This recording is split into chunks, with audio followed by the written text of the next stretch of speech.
So the question always comes, especially for people that believe in creation and things of that sort, what about the dinosaurs that were here before human beings? Do we even believe in dinosaurs? What about the disgusting little creatures and critters? Why did Allah subhanahu wa ta'ala create them? And what do we have to say about them? First of all, the most beneficial aspect when you're speaking about the creation of the animals is that which relates to us. And what that means is, Ibn al-Qayyim rahimahullah ta'ala said, Allah created us as human beings between the angels and the animals. And so you have angels that have absolutely no desire, no will. Their sole purpose is to worship Allah subhanahu wa ta'ala. Their sole existence is just to worship Allah subhanahu wa ta'ala. And so they're free from those desires. And then you have on the other side, the animals, on the far end of the other spectrum, the animals who don't have those, who don't have reasoning and don't worship Allah subhanahu wa ta'ala the way that the angels do. And they're just full of desires, unrestricted desires. And Ibn al-Qayyim rahimahullah said, we find ourselves in between. And what that means is if we incline towards our desires more, our unrestricted desires more, then we become like animals. And if we incline towards worship and reason, then we become like the angels.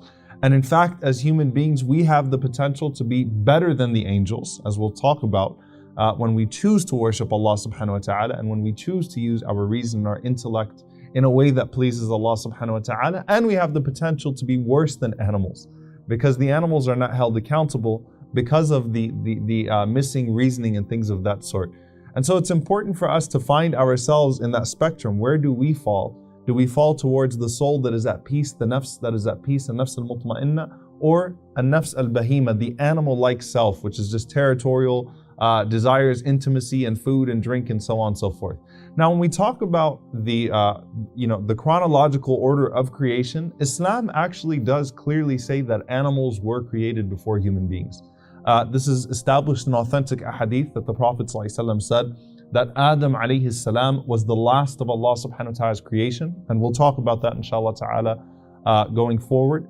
And in that is a sign that Allah subhanahu wa ta'ala has provided everything, has placed everything at our service. That when we come into existence as human beings, Allah subhanahu wa ta'ala has already created the scene. It's already there. Allah Azza wa Jal also says in the Quran, in Surah Luqman, Allah subhanahu wa ta'ala says, خَلَقَ السَّمَاوَاتِ بِغَيْرِ عَمَدٍ تَرَوْنَهَا وَأَلْقَى فِي الْأَرْضِ رَوَاسِيَ أَن تَمِيدَ بِكُمْ وَبَثَّ فِيهَا مِن كُلِّ دَابَةٍ. Allah subhanahu wa ta'ala said that He created the skies, the heavens without pillars that you see. And He's cast into this earth firmly set mountains so that it keeps it stable. And He spread throughout this earth all types of creatures. Okay, so Allah subhanahu wa ta'ala actually makes that clear in the Quran as well. Dabba means beasts, means any type of creature that you can imagine. And so we know that before we got to this earth, there were, all kinds of dinosaurs, beasts, and that's one of the crimes of the jinn, is that they didn't treat them well, as we spoke about previously.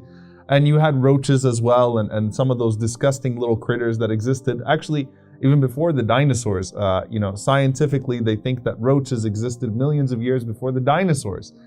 And so you ask yourself, why? All right, so if we establish that Allah subhanahu wa ta'ala put them there before us and that there's benefit to them, why do we have roaches? Why do we have rats? Why do we have all these disgusting little creatures? And subhanAllah, when it comes to roaches, I grew up with roaches. I had roaches all over the place growing up.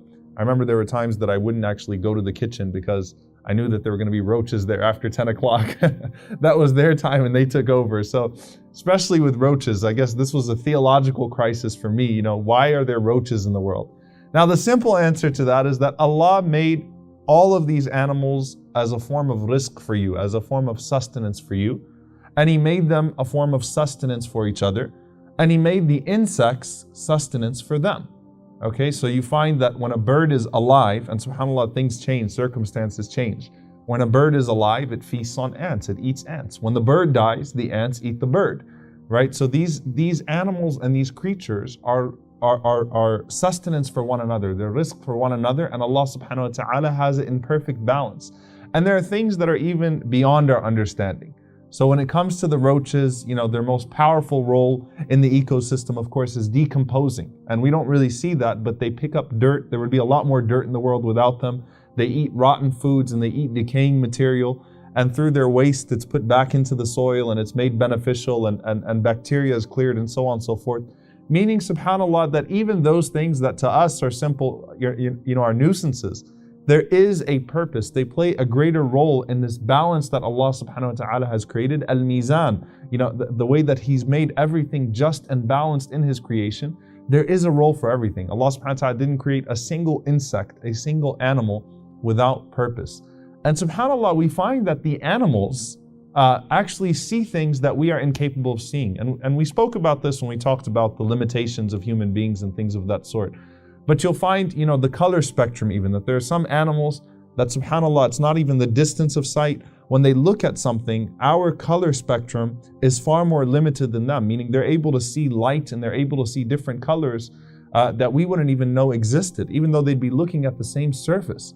And the reason why I bring that up is that the Prophet ﷺ mentioned that they are able to see things of al-ghayb, of the unseen, that as human beings we're not able to see. And the Prophet ﷺ gives us something beneficial in that regard. He says ﷺ that when you hear the crowing of the rooster, فَاسْأَلُ اللَّهَ مِنْ فَضْلِهِ فَإِنَّهَا رَأَتْ مَلَكَ. When you see the crowing of a rooster, ask Allah subhanahu wa ta'ala for His blessings, because that rooster has seen an angel. And the Prophet ﷺ said, when you hear the braying of a donkey, then ask Allah subhanahu wa ta'ala for refuge, because that donkey, فَإِنَّهُ رَأَ شَيْطَان, that donkey has seen a devil. So subhanAllah, these animals, even from their noises, there's a blessing for us. One of the times of accepted dua is the time when a rooster crows, because the Prophet ﷺ says that it's seen an angel, it's seen a light source that Allah subhanahu wa ta'ala created that we are incapable of seeing. Now, something else that we find that Allah subhanahu wa ta'ala has given us through these animals is that taking care of these animals, can either be our ticket to paradise or it could be our ticket to hellfire. And this is something very powerful, because the Prophet ﷺ mentioned to us the woman that was actually a prostitute, a zania, and she came across a dog that was thirsty, and she felt compassion for that dog, and so she took her shoe and she filled it with water and she gave water to that dog. And subhanAllah, I often ask myself, if the Prophet ﷺ said that Jannah was given to that woman for the sake of that she was forgiven for her sins, and Jannah was given to her on the basis of that, what would most religious people do? They'd say, if a dog came by, this is najas and that, this is impure, they try to kick it out the way and so on and so forth. But Allah subhanahu wa ta'ala gave this woman Jannah for giving water to a dog. And Allah subhanahu wa ta'ala gave another woman hellfire because she imprisoned a cat, as the Prophet ﷺ said, not allowing the cat to fetch its own food or drink and not giving it any food or drink. And so these are sources of rahmah for us. They're sources of mercy. They could be our ticket to paradise. And as a believer, I should look at it in an optimistic sense. And I shouldn't think to myself at any moment that there are many human beings that are dying today. Why should I even be worried about the animals? Because the Prophet ﷺ was concerned about the birds. Even on the way back from a battle, Rasulullah ﷺ heard the complaint of a bird whose egg was taken from its nest. So the Prophet ﷺ actually stops the companions and shows compassion to those birds. So there's no point in life where we should stop caring about the animals, where it becomes an either or thing. Islam teaches us that, the earth will testify for us or against us. What about the animals? And of course, what that means is we should be even more kind and considerate towards human beings and things of that sort.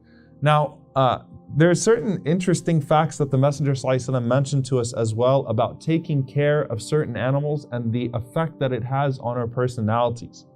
Scientifically, taking care of certain breeds, brings a sense of compassion. It nurtures compassion in a human being.